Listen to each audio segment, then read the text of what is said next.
Am I the a-hole for blowing up my own wedding 6 days before it happened after I, 28F, found out my fiancé, 29M, was cheating with my cousin, 27F?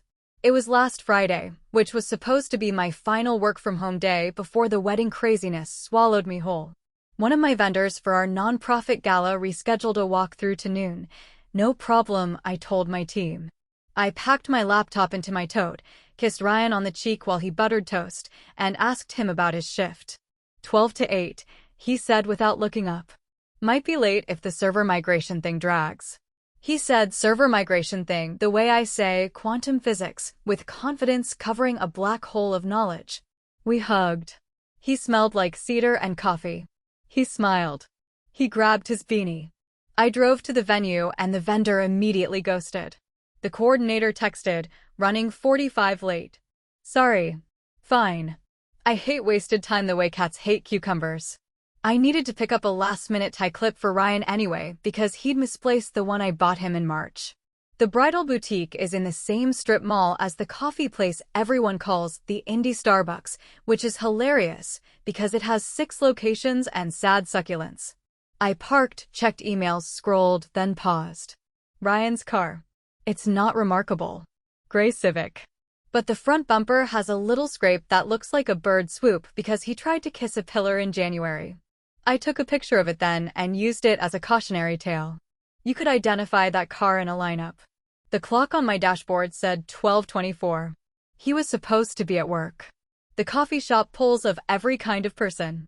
It could be someone else's gray Civic with the exact same self-inflicted winged eyeliner of a scratch. I told myself to exhale. And then I saw Ryan walk out.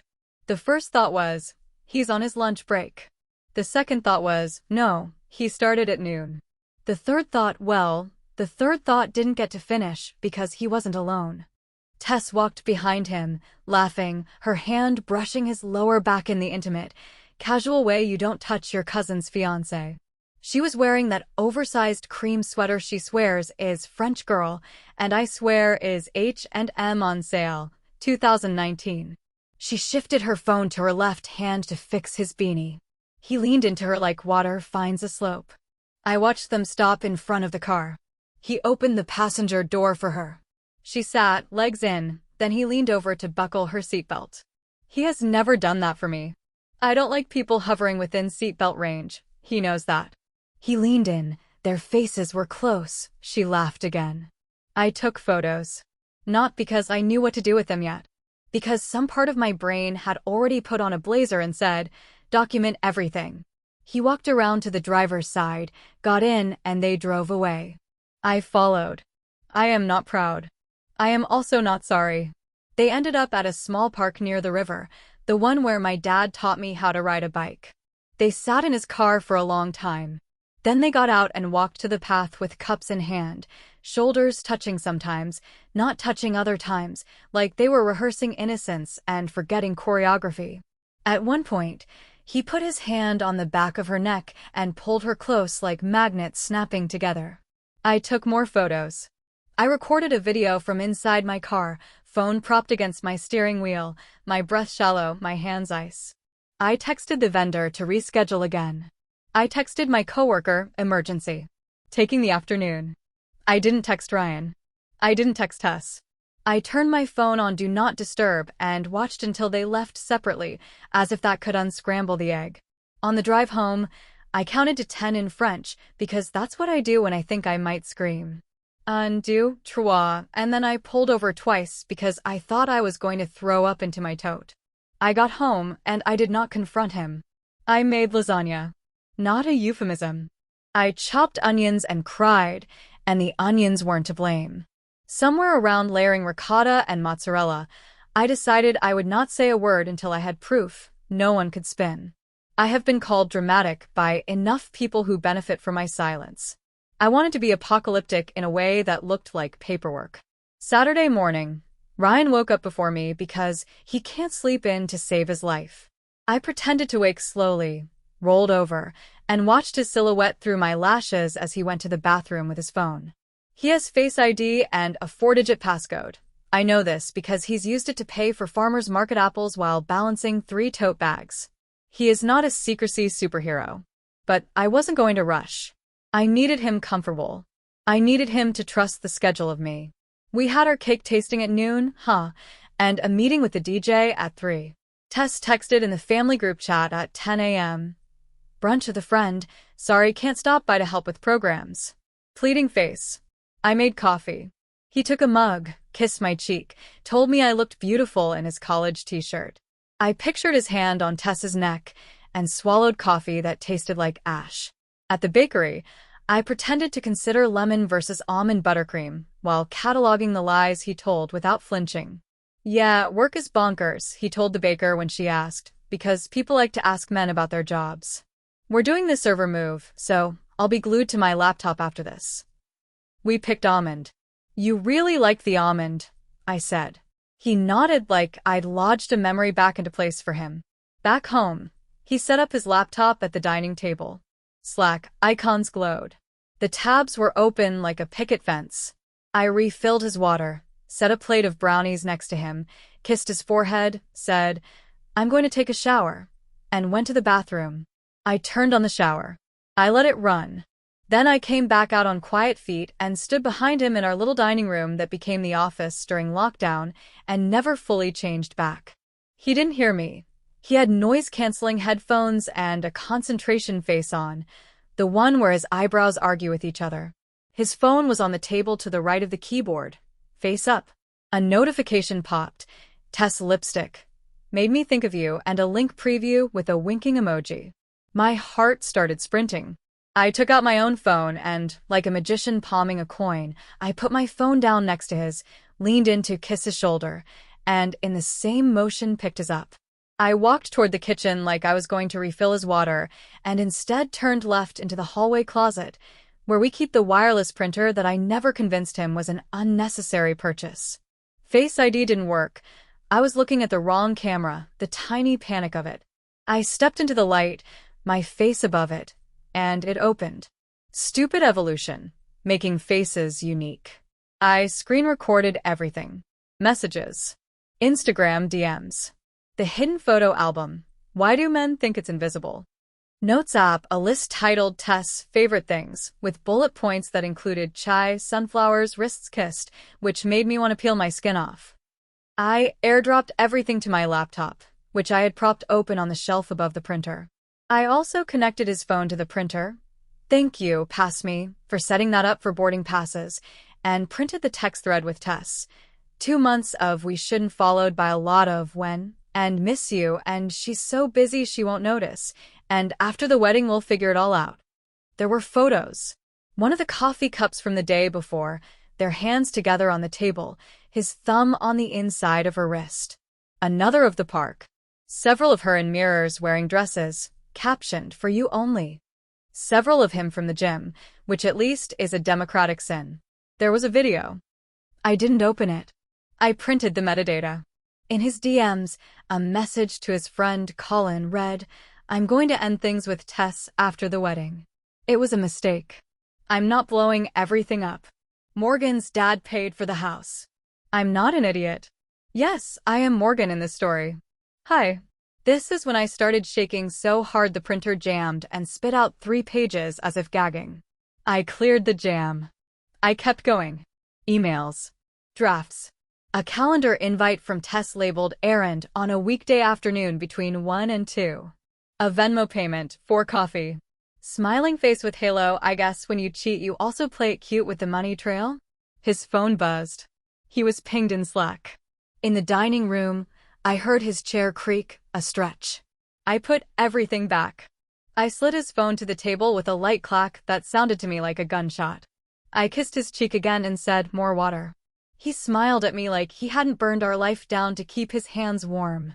I went to the bathroom. I got in the shower. I couldn't tell if I was crying because my face was already wet. When I came out, he had his headphones off and was typing. All good? I asked, towel on my head like normal. Yeah, he said. Sorry you had to wait. It's okay, I said, and it was not. Sunday, I made a folder on my desktop called Wedding Seating Chart. Inside it, I put subfolders with names like Table 1, Table 2, Table 3. I put people's names on text files inside them to look busy and plausible.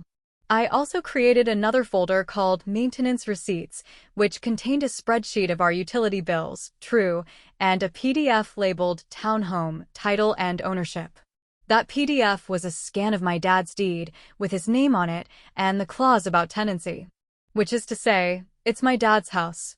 Ryan's name is nowhere on anything except the mailbox, which I let him decorate with a sticker in 2021, because I'm a benevolent landlord's daughter.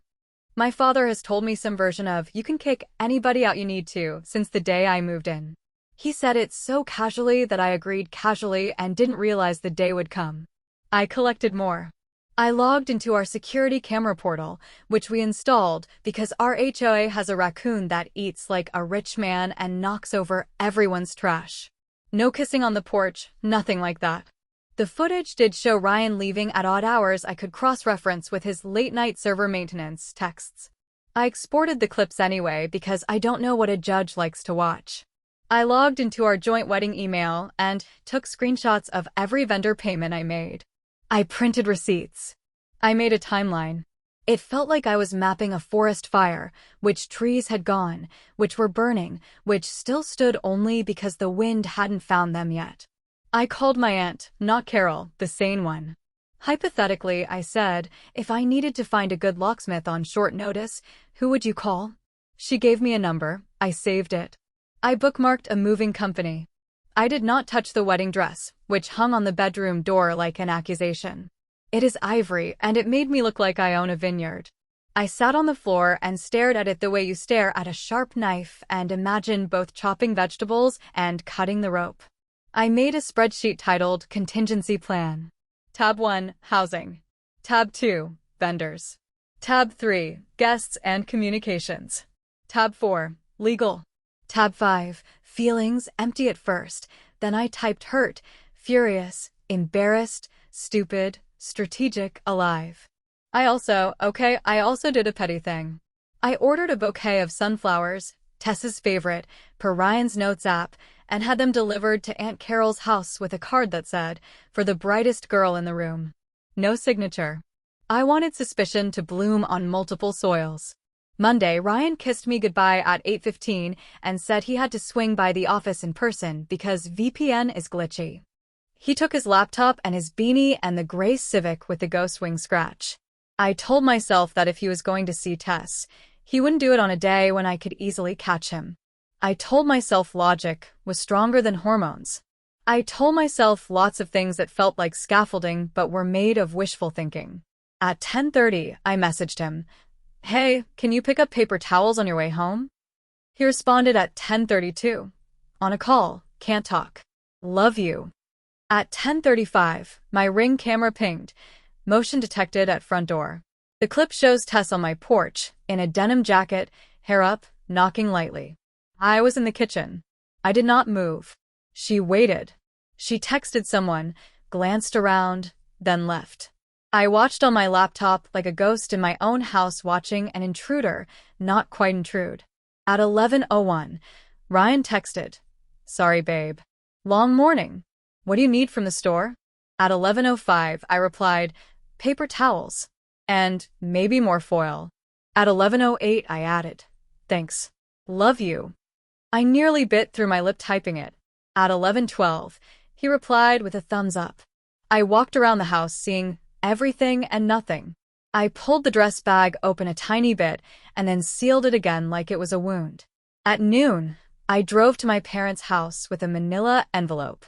Dad was in the garage cleaning things I've never seen used. "Kiddo," he said. He looked at my face and turned the music down and didn't ask questions until we were at the kitchen table with iced tea. I slid the envelope across. He opened it. Printed texts, screenshots, notes, receipts. My father, who has walked into buildings on fire, looked like someone had sucked all the oxygen out of him. "What do you want to do?" he asked when he'd read enough to know. "I don't want to marry him," I said, and it soothed me because it was the only sentence in the world that made sense. "Okay," he said. "And the house?" "I want him out," I said. "I want him out before he knows what hit him." Dad nodded like I'd chosen the correct hose. "You want me to handle the logistics, or you want to do it?" I want to do it, I said. But I want backup. He squeezed my hand. You have it. Mom came home from her shift at the library and we told her. She didn't cry. She made a list. We'll call the caterer, we'll call the venue, we'll call Pastor Jim, she said, pen clicking. We'll tell people not to travel. Gifts, return or donate. The dress, she stopped. Do you want to keep it? I don't know, I said. It feels like a costume now. She put the pen down and took my face in her hands. You're not a costume, she said. You are a person. You are not the things men do to you. I cried then. It felt like a dam breaking and an irrigation channel forming at the same time. We made more lists. I called the venue and explained there was a family emergency. They were kind and unsurprised because they probably have a drop-down in their software for this. We'd lose a deposit, okay. I messaged the bridal party and said there was a situation. Do not reach out to Ryan yet. Details soon. My best friend Julia called me immediately and I ignored the call and texted instead. I need you to trust me. I'll explain tonight. She replied, I trust you. Those 3 words are a warm coat. At 3 p.m., I called the locksmith. Tomorrow morning, he said. We can do 9 a.m. Perfect, I said. I'll have a key ready for you to duplicate also. Got it, he said. And you want to change the code on the garage too? Yes, I said, and then I sat on the floor of my childhood bedroom and pressed my forehead into the carpet like it could absorb grief. Tuesday morning, the locksmith arrived at 9:04, a big guy with a calm competence that made me want to adopt him. He changed the locks on the front and back doors, reset the keypad on the garage, and gave me 3 new keys and a code that I chose. It was the date of my first ever apartment lease. I wanted something that said I have done this before. I boxed Ryan's things. Not everything, just the essentials to get him out, and leave the rest as inventory I controlled. I packed his gaming console and controllers because I am not a monster. I am an event planner of loss. I texted him at 10:30. Hey, can you pick up your tux for the fitting at 2? He replied at 10:31. Yep. Do you need anything? No, I wrote. All set. I sent Julia my address and told her to come at noon. I texted my brother Evan, 26M, and asked if he could be there at 12:30. I told my parents to come by at 1. I told everyone to park on the side street and come through the back. At 12:05, Julia arrived with iced coffees and a bottle of something that looked like courage. I told her everything and showed her the Think of You video of the park. She said, "We're going to ruin him," in a voice I have only heard in movies where women wear leather jackets. At 12:25, my phone pinged. Tess. Hey, can I come by to help with table numbers? No punctuation before then, suddenly helpfulness. I typed. Actually, I'm running errands, but thank you. She replied. KK. Love you. The word love lay there like a needle you find in a place needles don't belong. At 1 p.m., my parents came in with a bag of deli sandwiches like we were moving house. We ate in quick, automatic bites. Evan fiddled with the garage keypad like he could tighten the day with a screwdriver. At 1:40, my phone pinged. Colin. Hey man, meeting pushed to 3:30, you still good? I recognized the name from the messages. It's an odd thing to dislike a person you've never met for the shape of their syllables.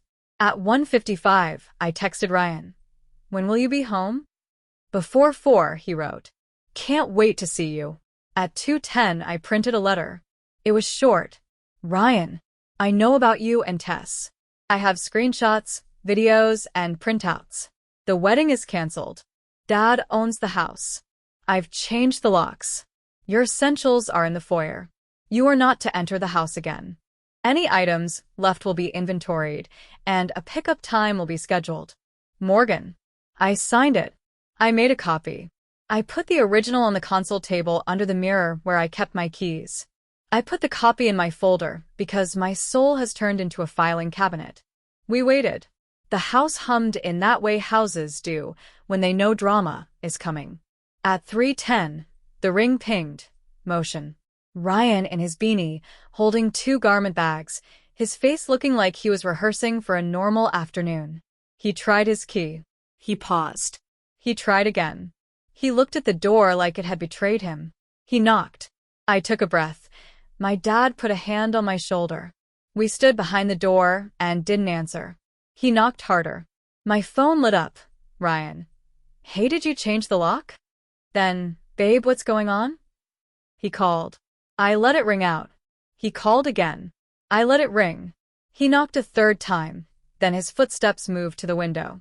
He cupped his hand to the glass to look in. Julia peeked from the kitchen doorway and flipped him off with flourish. He didn't see her.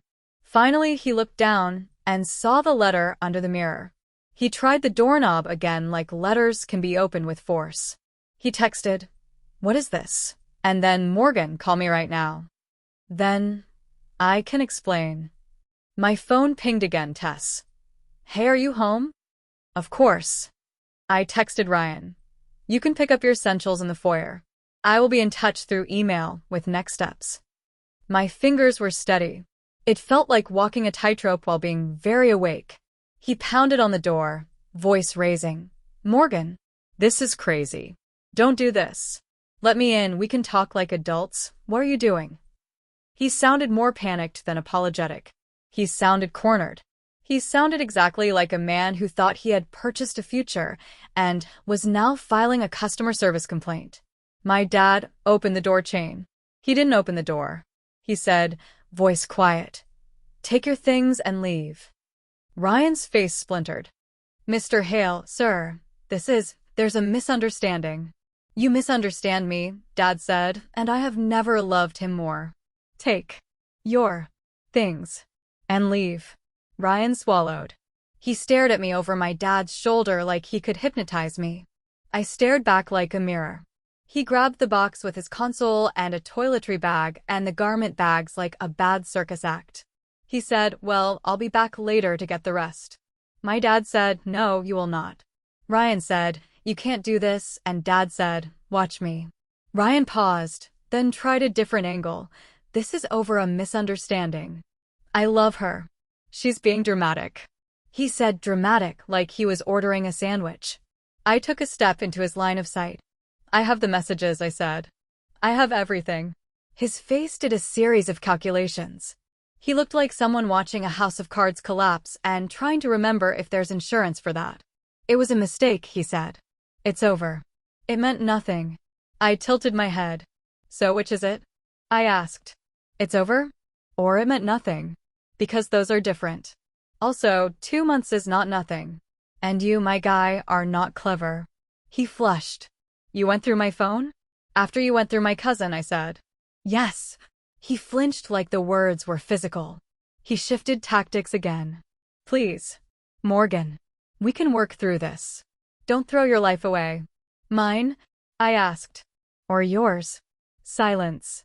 Finally he huffed, the sound of a man relabeling events in his head so he can tell a better story to himself. He picked up his things. He looked at my dad, then at me, and then he said, "You'll regret this," because of course he did. "It's in the manual." He walked to his car. He put the boxes in the trunk. He got in and sat for a long time like if he idled, the scene would change. When he drove away, I let my back hit the door and slid down until I was sitting on the floor. Julia exhaled like she'd been underwater. My mom came and sat next to me and held my hand. We did not cheer. We did not cry. We existed.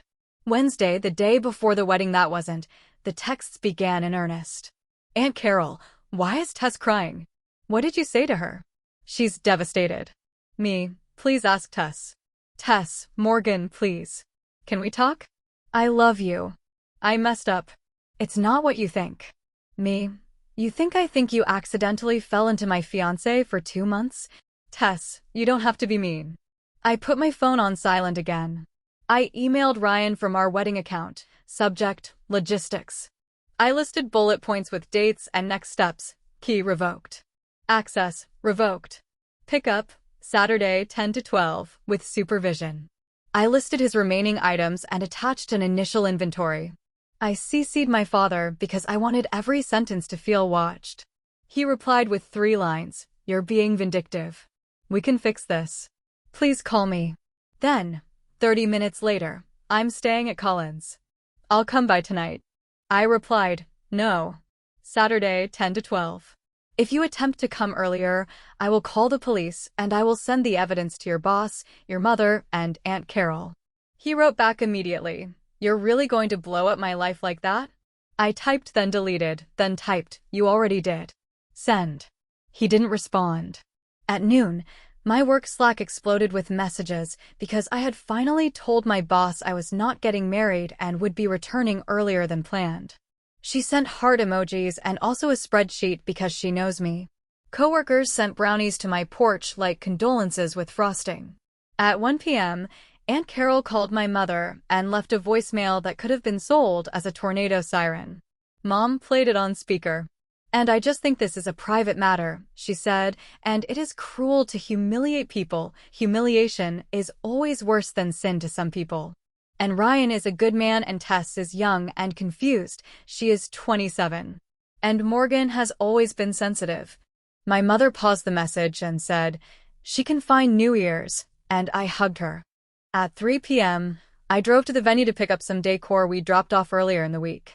The coordinator hugged me like she'd hugged 20 other women standing in my exact shoes. She said, "I'm proud of you." It made me want to cry in the exact way a kind TSA agent asking if I have liquids makes me want to topple over. At 5 p.m., my brother sent me a screenshot. Ryan posted to Instagram. A black square. White text.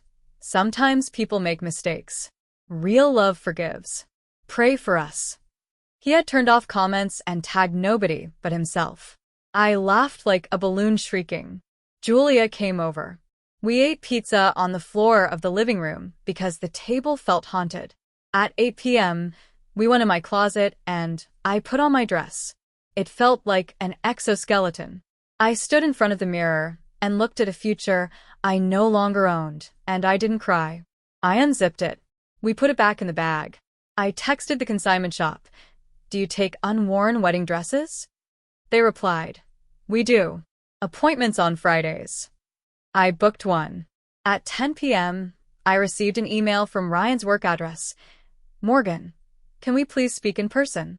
I know you don't want to, but I need to apologize and make a plan. I can't sleep. Please." The sheer audacity of asking me to hold his insomnia. I did not reply. Thursday would have been the rehearsal dinner. Instead, I woke up in a quiet house that felt like an animal after a storm, nervous, still, alive. At 9 a.m., I went to the bank to remove his name from the tiny joint account we'd opened for wedding incidentals. It had $423 in it. I transferred it to my account and closed the joint one. The teller said, "Congratulations," because I forgot to change the appointment title from Wedding Funds Meeting, and I laughed like an unclipping seatbelt. At 10:30 a.m., I printed a final packet for Aunt Carol because I'm done being thought of as dramatic by people allergic to facts. It contained a condensed timeline, a selection of screenshots, and a cover letter. "In case anyone misinformed you, here is the truth. Please keep your daughter away from me." At 11, I sent Julia a message. Should I tell HR? I don't know why I wanted to rage. A desire for symmetry? He's not in my industry. It wouldn't matter. Julia replied, "Not necessary. Focus on ejecting him from your life. Consequences will find him." She is right. They always do, especially when men tweet their way into them. At noon, my dad texted, "I'm proud of you." I sat on the back step with my iced coffee and thought about the first day I moved into this house. I painted the bedroom wall a dumb shade called Morning Mist, which is just white, and pressed my hand flat to the middle of the room like it was to take my pulse. Today I did it again. The house felt like it exhaled. At 1 p.m., the doorbell rang. I checked the camera. Tess, again, sunflower bouquet in hand. How many arrangements can one neighborhood tolerate? I let it ring. She texted, "Please let me in. I'll wait." She sat on the step and eventually left the flowers by the door like she was leaving bread for ducks. At 3 p.m., Colin called me from a number I didn't recognize. I let it go to voicemail. Then I listened. Hey, Morgan. It's Colin. Look, I don't know what Ryan told you, but this is getting out of hand. He's a mess. Maybe you can talk to him so he doesn't do anything stupid. He's losing everything. You don't want that on your conscience. My conscience is a Teflon pan, baby. I forwarded the voicemail to my folder and deleted it. Losing everything is an interesting way to describe losing access to a woman and a house. At 4 p.m., a florist van pulled up. For a moment on autopilot, I walked to the door.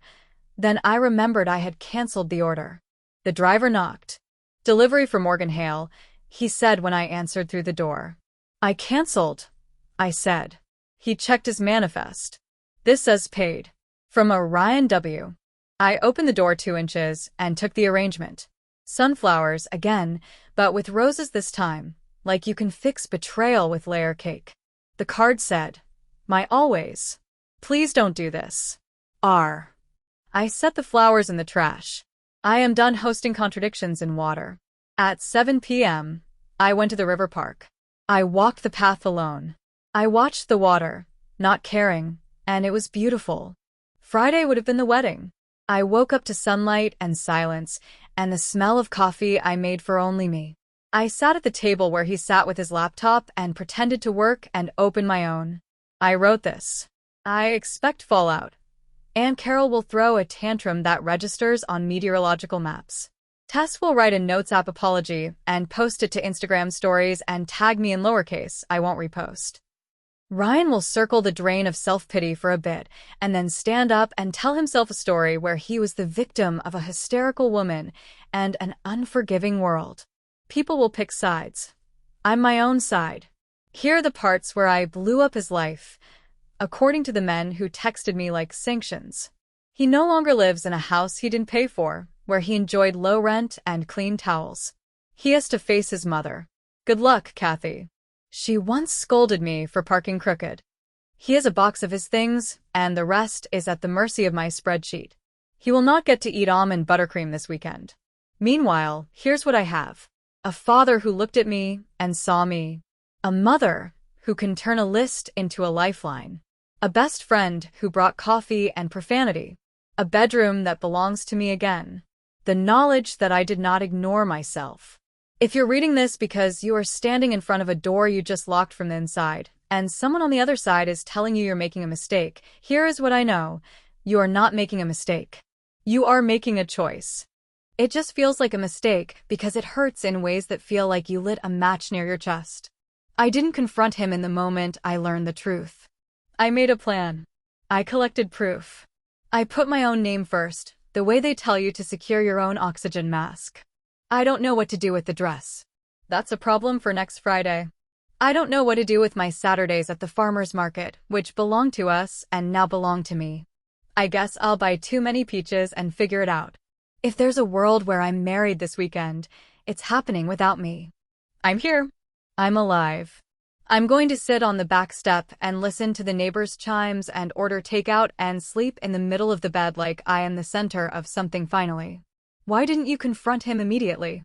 Because theater without receipts is just drama, and I prefer documentaries.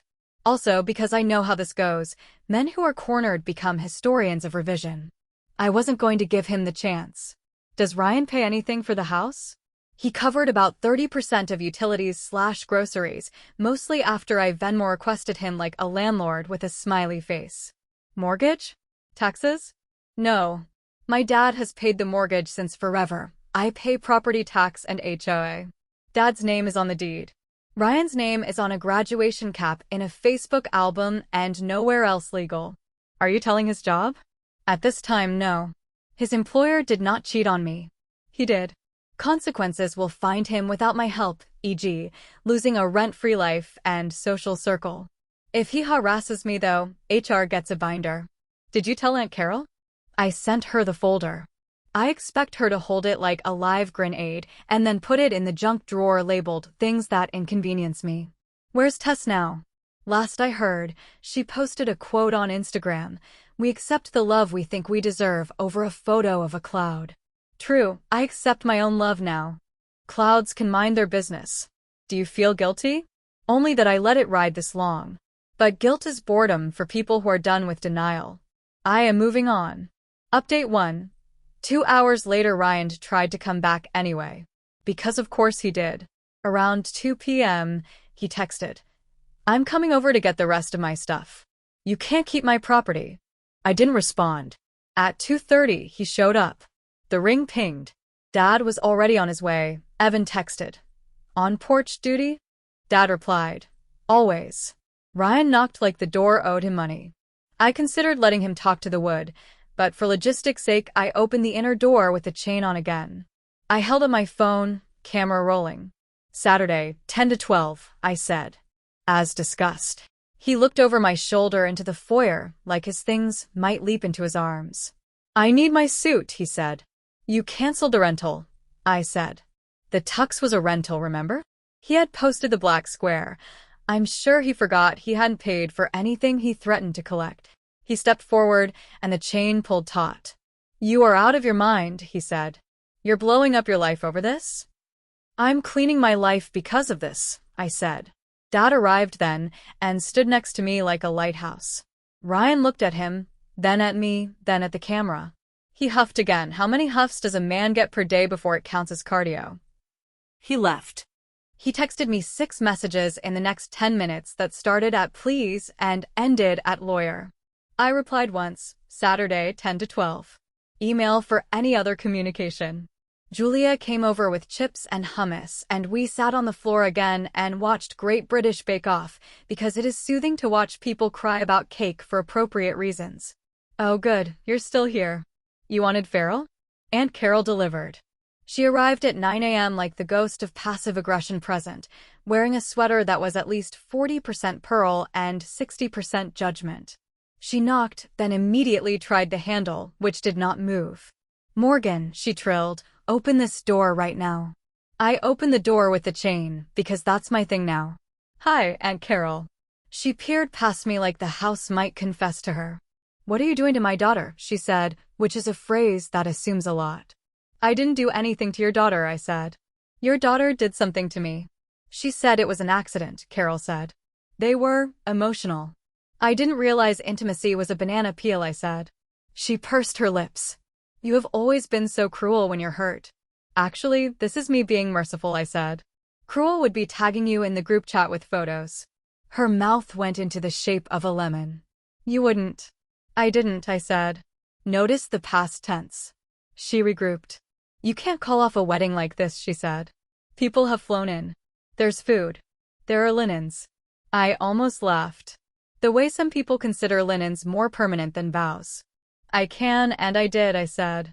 It's my wedding. It's my life. The linens can cry about it with you. She tried a different tack. You think you're so special. You think you're better than everyone.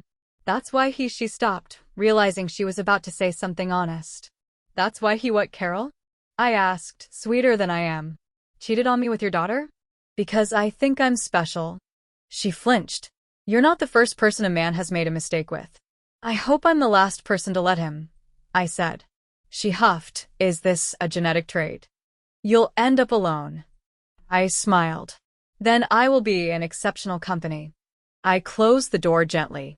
The chain went slack like a sigh. I made coffee. I added more to my spreadsheet under feelings, relieved. Update 3. Later that day, the house, the job, the consequences.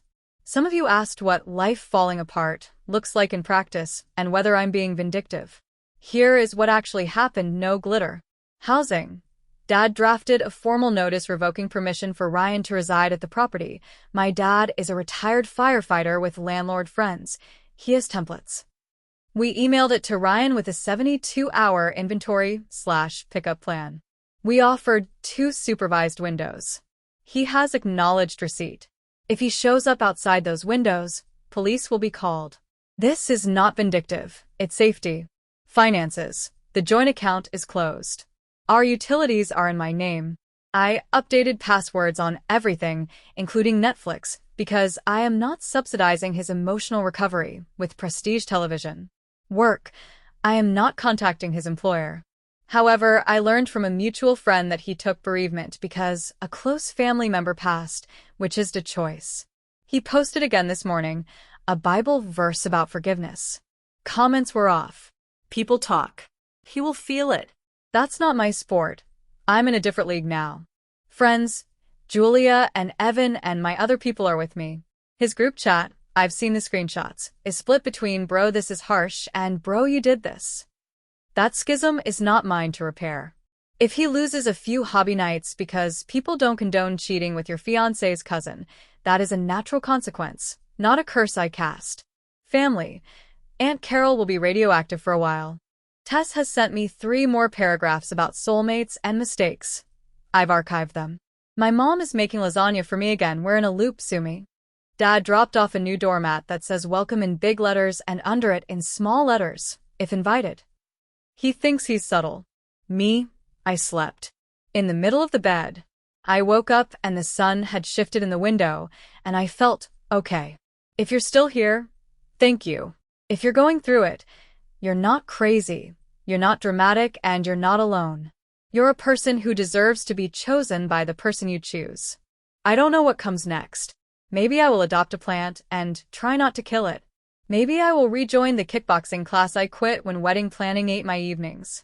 Maybe I will return the beanie collection to its rightful owner and enjoy a winter without lint.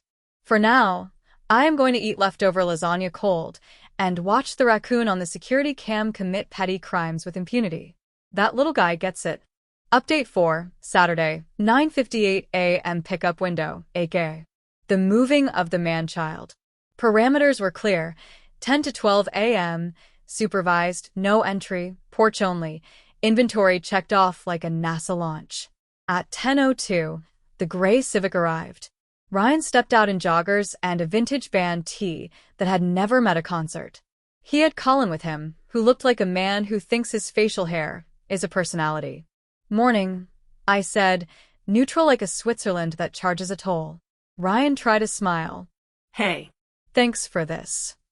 You're welcome, I said, because it irritated him to hear civility in the tone of a firewall.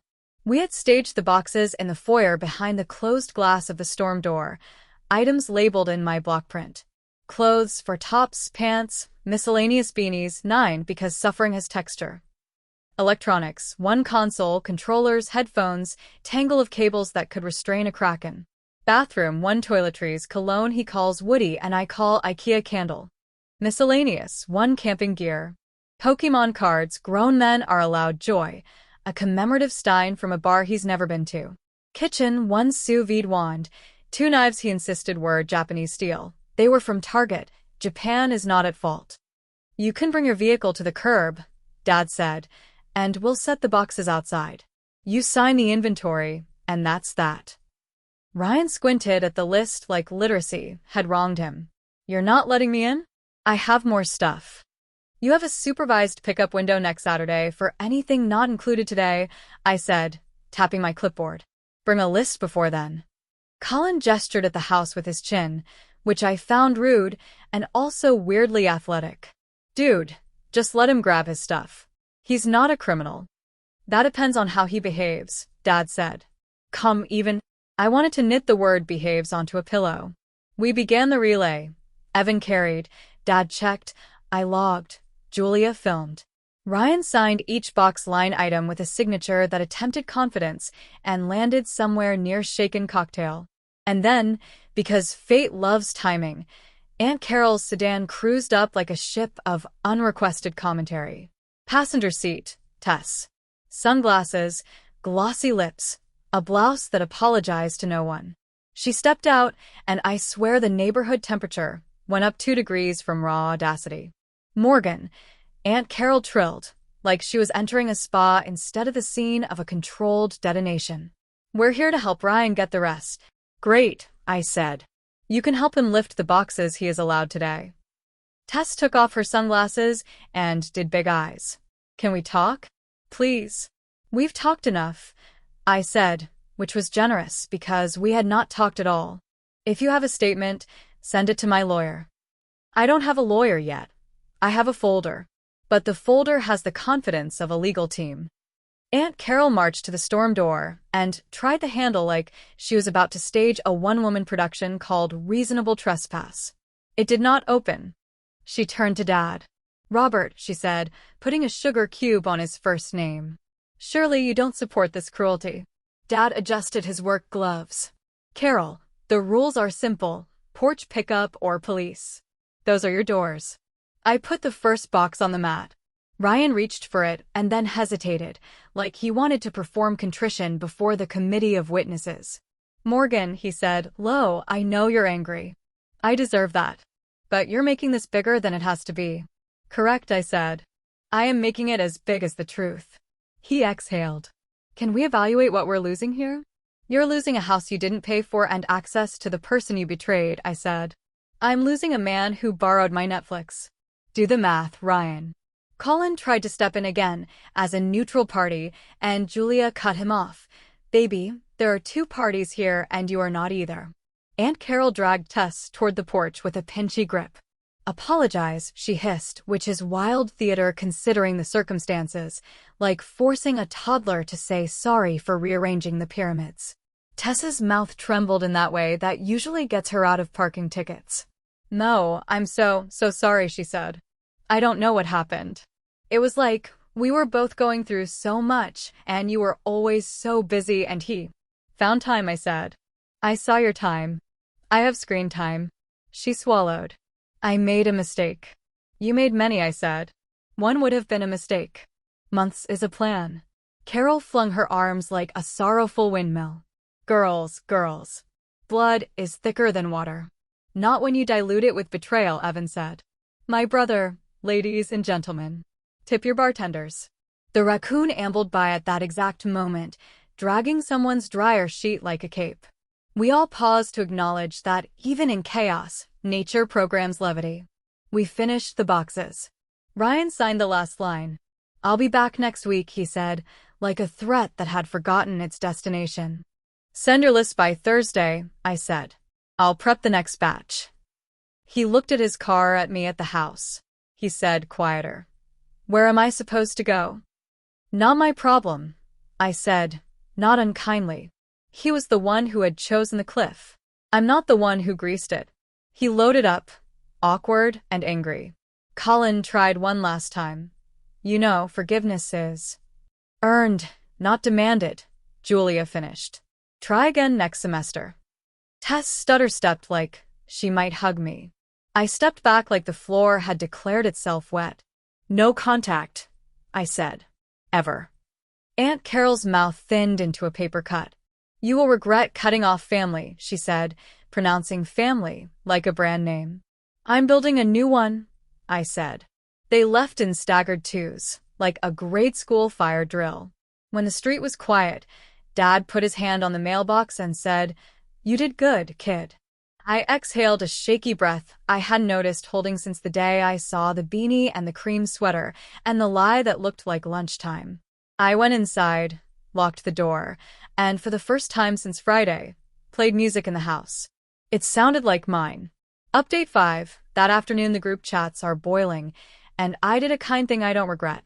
Because the internet never sleeps, my cousin Lainey, the sane one, sent me screenshots from the extended family group chat, which had exploded into a casserole of speculation, advice, and 2 memes that did not belong. Highlights. Aunt Carol.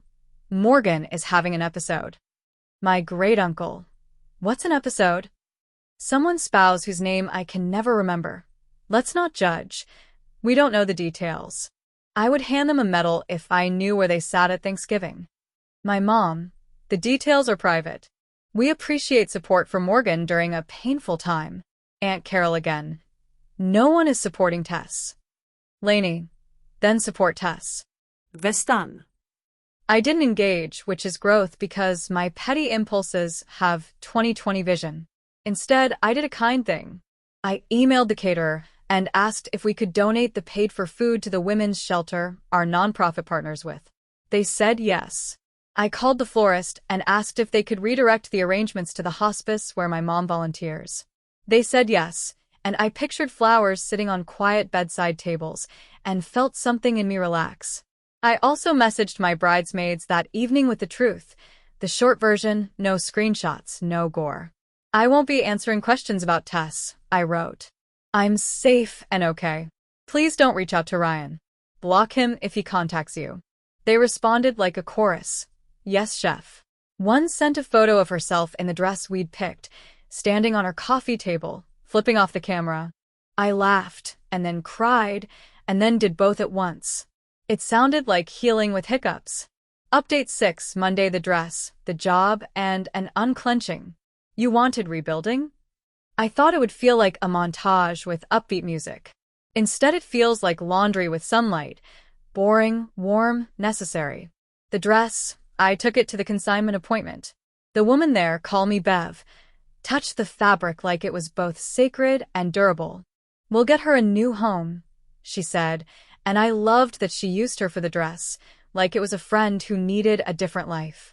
When I handed it over, I felt like I was returning a library book past its return date, and the librarian smiled anyway. The job, I went back to work. My boss had blocked off my calendar except for one project I love. She put a sticky note on my monitor that said, "Take it slow. We'll go fast later."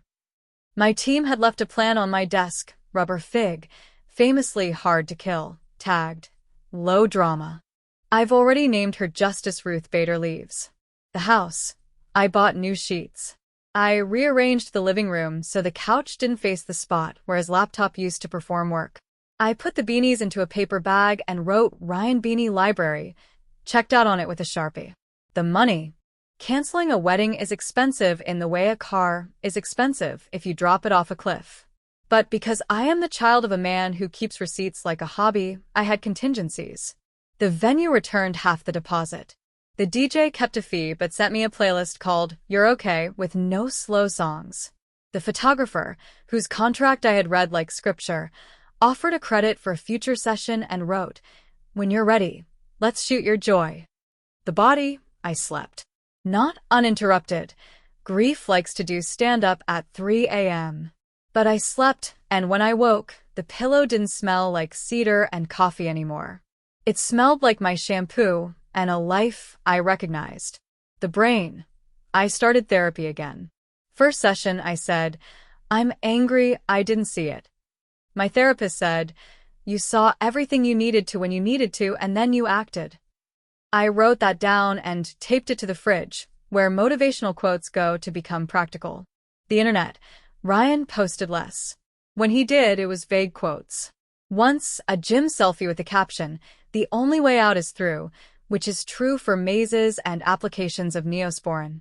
Tess posted a black and white photo of a staircase with the caption, "Growth is painful," and I resisted the urge to comment, like stepping on someone else's life in heels. I muted them both, and the algorithm sighed with relief. The family. Aunt Carol is not speaking to me, which is the sound of God finally opening a window. Lainey texts me memes at exactly 10 p.m. that make me laugh snort. My mother proofreads my emails like grammar can be a shield. My father fixed the sticky cabinet door in the kitchen because he likes problems with screws. At night, the house clicks and settles, and I do not jump at the noise because it is mine. Update 7, 2 weeks later: consequences and clarities. If you're following along for the slow fall of dominoes. The lease that wasn't. Ryan asked via email, bless me, for just one more week before the second pickup window because work is overwhelming. I replied with the schedule we'd agreed to and added a line that said, "This is the last extension." He arrived, alone this time, collected a lamp I hate and his childhood baseball cards, signed the inventory, and left without speeches. The silence was better than any apology he could have invented. The social circle. 2 of Ryan's friends texted me apologies on his behalf. I replied, "Please don't. You didn't do this. If you want to support him, ask him to stop contacting me outside the agreed channels." Thank you. They said okay. One, the honest one, wrote, "For what it's worth, he's spiraling because he thought he was untouchable." A life lesson paid in full. The cousin. Tess DM'd me a paragraph that began, "I'm in therapy," and ended with, I hope we can be sisters again one day." I archived it. I blocked her. I unblocked her long enough to send, "No contact," and blocked again. Boundaries can be a conversation or a door. Mine is a door. The work fallout. A mutual friend who works at Ryan's company mentioned over tacos, choose your sources wisely, that Ryan tried to take a long lunch to pick up some stuff and his manager said, "You need to take PTO," which he didn't have. Then payroll removed him from my health insurance because I emailed HR and said, "The marriage is not happening. Please remove dependent." The form asked for a reason. I checked change in life event and wrote, found spine. The HOA. The raccoon knocked over another bin. I watched him on the camera and said, buddy, me too. Me, again. I cooked a proper meal for one and ate it at the table with a book. I went to kickboxing and punched a heavy bag until my arms shook and my head went quiet. The instructor came over and tightened my glove and said, there you go. Sometimes that's all you need a person to say. Update 8. 1 month later, I threw myself a party. Not like a congratulations on not marrying a liar party, although the banner options for that are robust. More like a housewarming for the house that had been mine, but now felt mine. I invited the people who had shown up with casseroles, spreadsheets, and silence when I needed it. We ate on mismatched plates. Someone brought a cake with "to fresh starts" in buttercream. We toasted with sparkling water because I'm boring, and also because it's easier to clean if spilled. At midnight, after everyone left, I walked through the rooms in my socks. The air had that post-party sugar smell. On the fridge was a magnet that said, "You're doing great," which a friend had snuck on like a graffiti artist of encouragement. I left it there, slightly crooked, as proof. I sat on the floor and wrote a letter to future me. You didn't lose a wedding. You used a key. You didn't ruin a life. You reclaimed yours. You didn't fail. You audited the truth. You kept your promises to the only person who matters right now, you. I put the letter in the maintenance receipts folder, because that is where I keep things that keep things running. Update 9. 3 months later, where are they now? Everyone's favorite part. Me. I took a long weekend alone at a lakeside cabin 3 hours away, where the Wi-Fi was a rumor. I read a mystery novel and didn't check my phone except to take pictures of water that didn't care about my life. I came home with a gentle sunburn and a better appetite. At work, I got tapped to lead a grant we've chased for 2 years, my boss said, because you can handle fires without letting the building burn. I smiled like a person who knows where the exits are. I started saving toward buying the townhome from my dad someday. He says the price is one hug and enough to make you future-proof. I also set up auto-investing like a grown-up because my therapist said, let your money take care of tomorrow you. If this is boring, good. Boring is stable. Stable is sexy. Ryan lives with Colin, according to Instagram tags. Someone told me he sold his console for rent once, then bought a cheaper one with Facebook Marketplace betrayal money, their words. He has a new beanie rotation and a gym selfie habit. He DM'd me once to ask for his blender. Months late, I replied with the inventory sheet, blender listed, marked picked up. He wrote back, oh. Consequences aren't cinematic. Often they're just the absence of free conveniences. His mother, Kathy of the Parked Crooked Lecture, sent my mom a Facebook message that said, I hope she finds happiness. My mother printed it and put it in the drawer with the takeout menus. I love her filing system as art. Tess moved back with Aunt Carol for a bit, then a friend, then a studio sublet. She posted a story of sunflowers with the caption, New Beginnings, and I took a deep breath and wished her well in the way you wish well to someone boarding a flight you're not on. Lainey says she's processing. Good. May her processing include not dating taken men. Aunt Carol, if you can believe it, started a book club. First pick, where the crawdads sing. I will not be joining because I am allergic to both Carol's living room and the performative profundity of Marcia's. She and my mother are civil at family gatherings, which is to say they exchange casseroles and weather. The raccoon, thriving. He has a new sidekick, smaller, with a kinked tail. We've named them Reginald and Sidecar.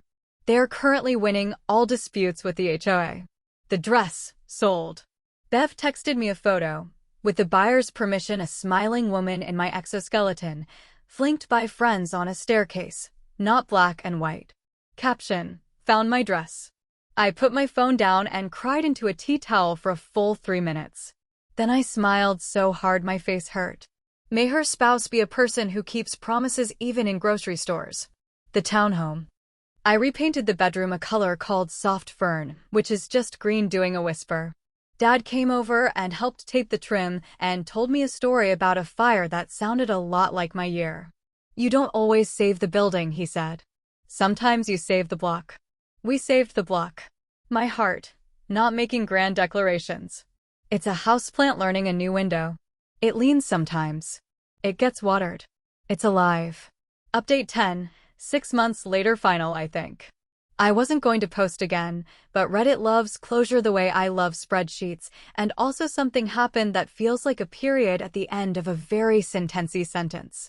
I was at the farmer's market, yes, I reclaimed it, comparing peaches like I was adopting them, when someone said my name.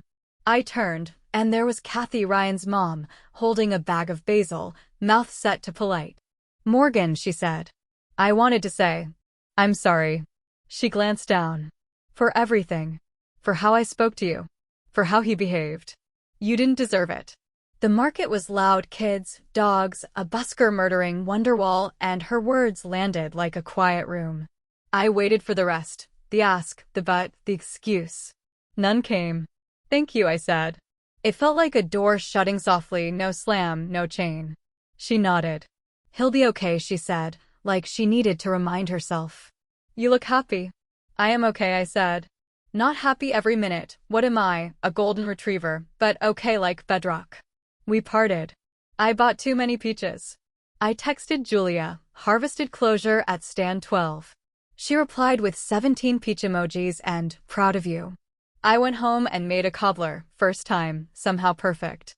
I ate it on the porch while Reginald did a patrol and Sidecar tried to climb the trellis like he had a goal. Then I opened the wedding seating chart folder on my laptop, the one I had once used as camouflage for evidence. I deleted it. "Are you sure?" the computer asked, very dramatic. "Yes," I said. The trash can thunked. I opened the contingency plan spreadsheet. Tab 5, Feelings. I added a new line, light. And then I went for a walk by the river. The water did what it does, moved forward, carrying what it could, leaving what it couldn't, making room for what came next.